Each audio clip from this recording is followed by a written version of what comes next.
గృహ వైద్యము సాధారణ చిట్కాలు. టీ డికాక్షన్లో నిమ్మపండు రసం కలిపి తాగితే బడలిక, తలపోటు తగ్గిపోతాయి. 2. పుదీనా పచ్చడి అరుచిని పోగొడుతుంది. పుదీనా ఆకుల రసం తీసుకుంటే ఉబ్బసం వ్యాధి తగ్గుతుంది. 3. గోంగూర ఆకులు, వేప ఆకులు సమానంగా తీసుకొని ముద్దగా నూరి బోదకాలికి వేసి కడితే వాపు తగ్గుతుంది. 4. సొరకాయ రసంలో పంచదార కలిపి రోజుకు 2-3 సార్లు తాగితే మూత్రకోశంలోని రాళ్ళు కరిగిపోతాయి. అన్నం తినేటప్పుడు రోజు 2 అరటిపండ్లు తింటే రక్తపోటు మామూలు స్థాయికి వస్తుంది. ప్రతిరోజు 10 పచ్చికరివేప ఆకులను 3 నెలలు తీసుకుంటే చక్కెర వ్యాధి నయమవుతుంది. అంతేకాదు, అతిమూత్ర వ్యాధి కూడా నయమవుతుంది. గులాబీ, నందివర్ధనం, మల్లెపూలలో ఏవైనా కండిపై వంచి కట్టు కడితే కళ్ళ ఎరుపులు, మంటలు, కళ్ళల్లో నీరు కారటం తగ్గుతుంది.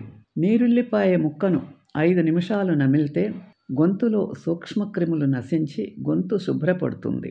దాల్చిన చెక్క రసం 1/2 స్పూను చొప్పున రోజుకు 3 పూటలు తీసుకుంటే కఫ, వాత దోషాలు పోతాయి. శ్వాసకోశ వ్యాధులు తగ్గుతాయి. మిరియాల పొడిని నువ్వుల నూనెలో వేసి బాగా కాచి ఆ నూనెను మర్దన చేస్తే వాత సంబంధమైన నొప్పులు తగ్గుతాయి. సొంటి గంధం తీసి అందులో మంచి గంధం పొడి కలిపి కణతలకు పట్టిస్తే తలనొప్పి తగ్గుతుంది. నిమ్మకాయలు చెడిపోకుండా తాజాగా ఉండాలంటే వాటిని ఒక సీసాలో వేసి ఫ్రిడ్జ్లో ఉంచండి. ఆకుకూరలు ఉడికించేటప్పుడు చిటికెడు పంచదార కలిపితే రంగు కోల్పోకుండా ఉంటాయి. అన్నం ఉడికేటప్పుడు స్పూన్ నిమ్మరసం కలిపితే పొడి పొడిగా తెల్లగా ఉంటుంది.